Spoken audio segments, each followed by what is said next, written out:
નમસ્કાર દર્શક મિત્રો, હું Yogesh Patel live four news ચેનલમાં આપનું સ્વાગત કરું છું. નિહાળી આજના સમાચાર. અંકલેશ્વરના ગડખોલમાં આવેલી આનંદ વિહાર સોસાયટીમાં 39 વર્ષીય મહિલાની હત્યાની ઘટના સામે આવતા ચકચાર મચી જવા પામી છે. અંકલેશ્વરના ગડખોલ વિસ્તારમાં આવેલી આનંદ વિહાર સોસાયટીમાં 39 વર્ષીય મહિલાની હત્યાની ઘટના સામે આવતા સમગ્ર વિસ્તારમાં ચકચાર મચી ગઈ છે. બનાવને પગલે અંકલેશ્વર શહેર બી ડિવિઝન પોલીસે અજાણ્યા શખ્સ વિરુદ્ધ હત્યાનો ગુનો નોંધી આરોપીની શોધખોળ શરૂ કરી છે. મળતી પ્રાથમિક માહિતી મુજબ આનંદ વિહાર સોસાયટીમાં રહેતી 39 વર્ષીય રમીલાબાઈ રામસિંહ વસાવે પર કોઈ અજાણ્યા શખ્સે હુમલો કર્યો હતો. અજાણ્યા આરોપીએ કોઈ હથિયાર અથવા સાધન વડે તેમના શરીરના વિવિધ ભાગોમાં ગંભીર ઈજાઓ પહોંચાડી હોવાનું પોલીસ ફરિયાદમાં જણાવાયું છે. ગંભીર ઈજાઓના પગલે રમીલાબાઈનું મોત નીપજ્યું હતું. આ હત્યાનો બનાવ તારીખ 10 ઓગસ્ટ 2026ના રોજ બન્યો હોવાનું સામે આવ્યું છે. ઘટનાની જાણ થતાં અંકલેશ્વર શહેર બી ડિવિઝન પોલીસની ટીમ તાત્કાલિક ઘટના સ્થળે પહોંચી હતી અને સમગ્ર વિસ્તારની તપાસ હાથ ધરી હતી. પોલીસે ઘટના સ્થળેથી મહત્વના પુરાવા એકત્રિત કરવાની કાર્યવાહી શરૂ કરી હતી. મૃતક રમીલાબાઈના ભાઈ કિરણ રામસિંહ વસાવેની ફરિયાદના આધારે પોલીસે અજાણ્યા હત્યાર વિરુદ્ધ હત્યાની કલમ હેઠળ ગુનો નોંધ્યો છે. જો કે હત્યા પાછળનું ચોક્કસ કારણ હજુ સુધી બહાર આવ્યું નથી. પોલીસ દ્વારા હત્યાના કારણ ઉપરાંત મૃતક મહિલા પર હુમલો કરનાર શખ્સની ઓળખ મેળવવા માટે વિવિધ દિશામાં તપાસ હાથ ધરવામાં આવી રહી છે. ઘટના સ્થળ આસપાસના વિસ્તાર તેમજ સંભવિત પુરાવાઓની ચકાસણી કરવામાં આવી રહી છે. આરોપી સુધી પહોંચવા માટે પોલીસ દ્વારા તપાસ તેજ કરવામાં આવી છે.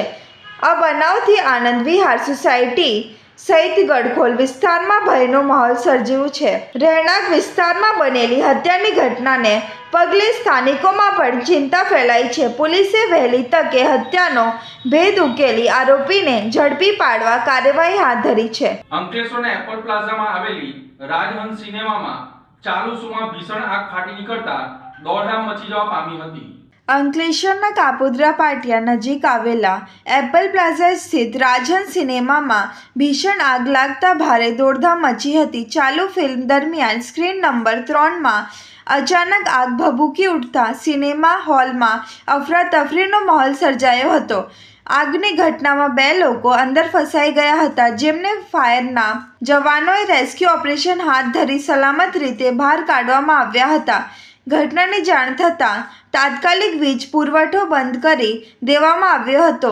ત્યારબાદ ડીપીએમસી ફાયર વિભાગની ટીમો ઘટના સ્થળે દોડી આવી હતી અને 3 ફાયર બ્રિગેડની મદદથી આશરે 2 કલાકની ભારે જહેમત બાદ આગ પર કાબૂ મેળવવામાં આવ્યો હતો. જો કે આગ એટલી વિકરાળ હતી કે સ્ક્રીન નંબર 3નો સમગ્ર હિસ્સો બળીને ખાખ થઈ ગયો હતો. આગની ગંભીરતાને જોતા ડીવાયએસપી ડૉક્ટર કુશલ ઓઝા સહિતના પોલીસ અધિકારીઓ પણ ઘટના સ્થળે પહોંચ્યા હતા અને સમગ્ર સ્થિતિની સમીક્ષા કરી હતી. આગ ક્યાં કારણોસર લાગી તે અંગે તપાસ હાથ ધરવામાં આવી છે. ઘટનાને પગલે સિનેમા સંકુલમાં ભારે અફરાતફરીનો માહોલ સર્જાયો હતો. મારું નામ ઝરૂર પટેલ છે. મેં આ રાજહંસ સિનેમામાં અમે લોકો મૂવી જોવા માટે આવેલા હતા અને ત્યાં ગાડી પાછળની સાઈડ આગ લાગી સ્ક્રીન નંબર 3ની અંદર અને અમે પાછળ જોયું તો આગ લાગેલી હતી. તો અમે ત્યાંથી બહાર નીકળી આવ્યા અને અમે ત્યાંના સ્ટાફ મેમ્બર્સને વાત કરી તો સ્ટાફ મેમ્બર્સે ત્યાં ગાડી મતલબ કે શું કહેવાય એ લોકોએ આગ બુઝાવવાની કોશિશ કરી પણ પછી એમનાથી હેન્ડલિંગ ના થયું તો અમે પછી બહાર નીકળી અને પછી ફાયર બ્રિગેડને એમને કોલ કર્યો. આજરોજ અંદાજિત 12:50 કલાકે અમને એક ફાયર કોલ મળ્યો હતો કે રાજહંસ સિનેમામાં સ્ક્રીન નંબર 3માં કંઈક આગ લાગેલ છે. એટલે ડીપીએમસી ફાયર સ્ટેશનની ટીમ તરત ઘટનાસ્થળ પર દોડી ગઈ હતી. અહીંયા આવીને જોયું હતું તો ડીજીવીસીએલનો પાવર સપ્લાયને ચાલુ હતું. તો સૌ પ્રથમ પ્રાથમિકતા આપી અને અમે પૂછ્યું તો 2 માણસો કંઈક ઉપર ફસાયેલા હતા. તો રાજહંસ સિનેમાનો સ્ટાફ એમને બચાવવા માટે ઉપર ગયો હતો અને અમારી ટીમ પણ ગઈ હતી. પણ સદનસીબે રાજહંસ સિનેમાના સ્ટાફે 2 જણને રેસ્ક્યુ કરી લીધેલા હતા અને ત્યારબાદ ડીજીવીસીએલને તરત રિસ્પોન્સ મળતા પાવર સપ્લાય કટ ઓફ થતાં અમારી ટીમે તરત ફાયર ફાઇટિંગ ચાલુ કર્યું. અંદાજિત 3 જેટલા ફાયર ટેન્ડર અમે ફાયર ફાઇટિંગમાં યુઝ કર્યા છીએ અને હાલ કુલિંગ ઓપરેશન ચાલુ છે. પરિસ્થિતિ વિકટ એટલા માટે હતી કે એ લોકોનું જે ફાયર પ્રોટેક્શન સિસ્ટમ હતી ઘણી સારી છે, પણ DGVCLના પાવર સપ્લાય વગર મુશ્કેલી પડે એવું હતું. એટલે અમે વધુ રાહ ન જોતા અમારા ફાયર ટેન્ડરનો જ યુઝ કરી અને અમારી હોસ પાઇપ દ્વારા ફાયર ફાઇટિંગ ચાલુ કરી દીધી અને પરિસ્થિતિ મહદઅંશે કાબૂમાં છે, પણ કુલિંગ ઓપરેશનમાં થોડોક સમય જઈ શકે છે. અંકલેશ્વરના અંડાળા ખાતે પ્રાથમિક શાળા, ગ્રામ પંચાયત અને આયુષ્યમાન ભારત સબ સેન્ટર દ્વારા તિરંગા યાત્રાનું આયોજન કરવામાં આવ્યું હતું. દેશના 80માં સ્વતંત્ર પર્વ નિમિત્તે હર ગંગા તિરંગા અભિયાન અંતર્ગત એક દેશ એક ધ્વજ એક ગૌરવના સૂત્ર સાથે ભવ્ય તિરંગા યાત્રાઓ યોજાઈ રહી છે, જે અંતર્ગત અંકલેશ્વર તાલુકાના અંડાળા ગામ ખાતે ગ્રામ પંચાયત ગામની પ્રાથમિક કુમાર શાળા તથા કન્યા શાળા અને આયુષ્માન ભારત સબ સેન્ટર અંડાળાના સહયોગથી એક દેશ એક ધ્વજ એક ગૌરવના સૂત્ર સાથે ભવ્ય તિરંગા યાત્રાઓ યોજાઈ હતી. આ તિરંગા યાત્રા કુમાર શાળા ખાતેથી નીકળી ગામના વિવિધ વિસ્તારોમાં ફરી હતી. આ યાત્રામાં વિદ્યાર્થીઓએ દેશભક્તિના નારા સાથે રાષ્ટ્રીય એકતાનો સંદેશો ફેલાવ્યો હતો. દેશભક્તિના ગીતો અને ભારત માતા કી જયના ગગનભેદી જયઘોષથી વાતાવરણ ગુંજી ઉઠતા રાષ્ટ્રભક્તિનો માહોલ સર્જાયો હતો. આ તિરંગા યાત્રામાં ગ્રામ પંચાયતના તલાટી, પંચાયતના સભ્યો, શિક્ષકો, આયુષ્માન ભારત સબ સેન્ટરના તબીબો સહિતના કર્મચારીઓ અને બંને શાળાના વિદ્યાર્થીઓ ઉપસ્થિત રહ્યા હતા. ભરૂચમાં 250 વર્ષથી મેઘરાજાની 5.5 ફૂટ ઊંચી મૂર્તિનું સ્થાપન શાસ્ત્રોક્ત વિધિ સાથે કરવામાં આવ્યું હતું. ભરૂચમાં અમાસના દિવસે મેઘરાજાની પ્રતિમાનું સ્થાપન કરવામાં આવ્યું છે.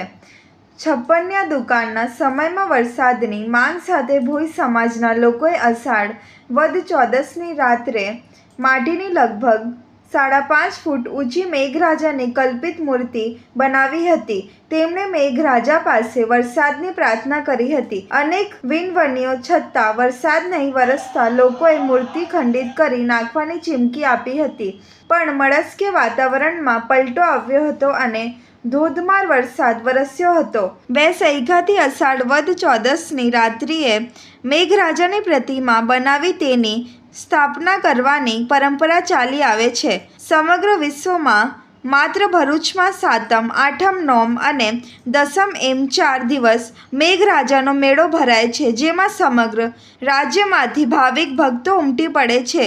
સાથે છડી નોમ સહિતના પર્વની પણ ઉજવણી કરવામાં આવે છે અને શ્રાવણ વદ દસમના દિને મેઘરાજાની વિસર્જન યાત્રા સાથે મેળાનું સમાપન થાય છે. મેઘરાજ, હું મયંક કુમાર રાકેશભાઈ જાદવ, શ્રી ભરૂચ સમાજ ભોજ જ્ઞાતિ પંચ ઉત્સવ ટ્રસ્ટી. છેલ્લા 250 વર્ષથી આ મેઘરાજાની મૂર્તિનું સ્થાપન કરવામાં આવે છે. આ વર્ષે પણ અષાઢી વદ 14ની રાત્રે મૂર્તિના પાન પ્રતિષ્ઠા કરી અને એક જ રાતમાં મૂર્તિ બનાવવામાં આવે છે. અને એવું કહેવાય છે કે આ પરંપરા અમારા વડવાઓના ટાઈમથી કરવામાં આવે છે. અને એવું બી કહેવાય છે કે જ્યારે 56નો દુકાળ પડ્યો હતો એ કાળ દરમિયાન આ મૂર્તિનું સ્થાપન કરવામાં આવ્યું હતું અને સ્થાપન કર્યા બાદ મુસળધાર વરસાદ વરસ્યો હતો. ત્યારથી જ આ પ્રતિમાનું મહિમા ખૂબ આગળ વધ્યું છે અને અત્યારે બી લોકો દુનિયામાંથી અને વિશ્વમાંથી લોકો દર્શનાર્થે અહીંયા આવે છે અને એની પરંપરા ખૂબ જોરશોરમાં ઉજવાય છે. અને મેઘ મહોત્સવ બી ઉજવવામાં આવે છે. અહીંયાથી શ્રાવણ વદ 7મ, શ્રાવણ વદ 8મ, શ્રાવણ વદ 9મ અને શ્રાવણ વદ 10મ એમ 4 દિવસ ભોયવાડ ખાતે મેઘ મહોત્સવ ઉજવવામાં આવે છે. અને આ જે મૂર્તિ છે તે એક જ દિવસમાં બને છે અને એ મૂર્તિની જે માટી વપરાય છે એ માટી આપણી ભરૂચની શાન કહેવાતી નર્મદા માં, એ નર્મદા માની માટીમાંથી જ બનાવવામાં આવે છે. અને દસમના દિવસે આ મૂર્તિનું જે શાહી સવારે નીકળે છે ત્યારબાદ જે વિસર્જન કરવામાં આવે છે તે પણ આપણે નર્મદા નદીમાં જ વિસર્જન કરીએ છીએ.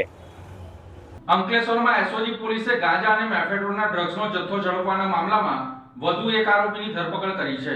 ભરૂચ સ્પેશિયલ ઓપરેશન ગ્રુપ દ્વારા અંકલેશ્વર જીઆઈડીસીમાં પશુપતિ મંદિર પાસે આવેલ તોરલ એપાર્ટમેન્ટના ફ્લેટ નંબર 301માં દરોડા પાડવામાં આવ્યા હતા. કાર્યવાહી દરમિયાન મોહિત કુમાર, રાજેશ કુમાર પાલ પાસેથી 52,200 રૂપિયાનો અંદાજે 1.45 કિલોગ્રામ ગાંજો અને 36,000 રૂપિયાનો 12.1 ગ્રામ મેફેડ્રોન ડ્રગ્સનો જથ્થો તેમજ એક મોબાઈલ ફોન મળી કુલ રૂપિયા 93,280નો મુદ્દામાલ કબજે લેવામાં આવ્યો હતો. ગાંજોનો જથ્થો લક્ષ્મણનગરમાં રહેતો ફરાર આરોપી મિથલેશ પાસેથી અને મેફેડ્રોન ડ્રગ્સનો જથ્થો જીઆઈડીસીમાં 500 ક્વાર્ટર્સમાં રહેતો ફરાર આરોપી દીપ્તેશ પટેલ પાસેથી વેચાણના હેતુસર લાવવામાં આવ્યો હતો. પોલીસે આ મામલામાં ફરાર આરોપી મિથલેશને ઝડપી પાડી તેની વિરુદ્ધ કાયદેસરની કાર્યવાહી હાથ ધરી છે. તાપી જિલ્લામાં આમ આદમી પાર્ટી દ્વારા આવેદનપત્ર આપી ધારાસભ્ય ચૈતર વસાવાની મુક્તિની રાષ્ટ્રપતિ સમક્ષ માંગ કરી છે. તાપી કલેક્ટર કચેરી ખાતે આમ આદમી પાર્ટીના આગેવાનો દ્વારા રાષ્ટ્રપતિના નામે આવેદનપત્ર સોંપવામાં આવ્યું હતું, જેમાં ધારાસભ્ય ચૈતર વસાવાને તાત્કાલિક મુક્ત કરવાની માંગ કરવામાં આવી હતી. આ પ્રસંગે આપના આગેવાન રામ ધડુક, રાજુભાઈ વણવાઈ, રુસ્તમ ગામિત, મહેન્દ્ર ગામિત સહિત આદિવાસી સમાજના અનેક આગેવાનો હાજર રહ્યા હતા. આવેદનપત્ર બાદ મીડિયા સાથે વાત કરતા આપના આગેવાન રાજુભાઈ વડવાઈએ આરોપ લગાવ્યો હતું કે ધારાસભ્ય ચૈતર વસાવા સામે ખોટો કેસ દાખલ કરવામાં આવ્યો છે તેમજ તેમની વિરુદ્ધ ખોટા પુરાવા ઊભા કરવામાં આવ્યા છે. તેમણે વધુમાં જણાવ્યું હતું કે રાષ્ટ્રપતિ સમક્ષ રજૂઆત કરીને વિનંતી કરવામાં આવી છે કે ભાજપ સરકાર દ્વારા ધારાસભ્ય ચૈતર વસાવા સામે કરાયેલી કાર્યવાહી અને સજામાંથી તેમને તાત્કાલિક ધોરણે મુક્ત કરવામાં આવે. રાજુભાઈ વણવાઈએ એવો પણ દાવો કર્યો હતો કે ચૈતર વસાવાને થયેલી સજાને લઈને ગુજરાતના વિવિધ સમાજોમાં આક્રોશ જોવા મળી રહ્યો છે અને ન્યાય મળે તે માટે લોકો અવાજ ઉઠાવી રહ્યા છે. જય આદિવાસી. આપ સૌ જાણો છો એમ કે ડેડિયાપાડાના આમ આદમી પાર્ટીના આદિવાસી ધારાસભ્ય શ્રી ચૈતરભાઈ વસાવાને એમના પ્રજાજનોના પ્રશ્નો સાંભળતા, પ્રજાજનોની મુશ્કેલી સાંભળતી વખતે ફોરેસ્ટ કર્મચારીઓ સાથે જે બોલાચાલી થઈ એમાં સરકારે એમના પર ખોટો કેસ દાખલ કર્યો, ખોટા પુરાવા ઊભા કર્યા અને સેશન્સ કોર્ટ દ્વારા એમને સજા અપાવી. અને એની વિરુદ્ધ આ ગુજરાતનો આદિવાસી સમાજ, દલિત સમાજ, વંચિત સમાજ, શોષિત સમાજ અને દરેક સમાજ આક્રોશિત થયો છે. અને આ સરકારને કહેવા માંગે છે કે તમે લોકોનો અવાજ બનનાર ધારાસભ્યને, એના અવાજને તમે ક્યાં સુધી દબાવી શકશો. અને એના માટે આજે આ વ્યારા જિલ્લા મથક ઉપર આ બારડોલી લોકસભાના લોકોએ એક સહી અભિયાન ચલાવ્યું અને સહી અભિયાન ચલાવી અને વી સપોર્ટ ચતરભાઈના પોસ્ટર લઈ અને રાષ્ટ્રપતિને આજે આવેદન આપવા માટે આવ્યા હતા. આજે કલેક્ટરશ્રી દ્વારા અમે રાષ્ટ્રપતિને આવેદન પહોંચાડવા માંગતા હતા, પણ આજે ઓફિસમાં કલેક્ટરશ્રી પણ હાજર નથી અને રેસિડેન્ટ અધિક કલેક્ટર પણ આજે અહીંયા હાજર નથી. તો આ જ્યારે પ્રજા અત્યારે વરસાદનો સમય હોય, આવા સમયે પણ જ્યારે જિલ્લાધિકારીઓ અહીંયા ઓફિસની અંદર હાજર નથી હોતા તો આ વિસ્તારની પ્રજાની શું હાલત હશે એ પણ આપ જોઈ શકો છો. તો આજે અમે મામલતદારશ્રીને આનું આવેદન આપ્યું છે અને અમે રાષ્ટ્રપતિને વિનંતી કરીએ છીએ કે ગુજરાતની ભાજપ સરકારે જે ચૈતરભાઈ વસાવા ઉપર ખોટા કેસ દાખલ કરીને એમને સજા અપાવી છે એમાંથી એમને તાત્કાલિક મુક્ત કરે અને ફરી પાછા લોકોની વચ્ચે લોકો માટે લડતા કરે એવી જ અમે ઈચ્છા રાખીએ છીએ. જોહાર. જય આદિવાસી. તો આ હતા આજના સમાચાર. નવી ઘટનાઓ સાથે ફરી મળીશું. ત્યાં સુધી જોતા રહો લાઈવ વર્ક ન્યૂઝ ચેનલ. નમસ્કાર.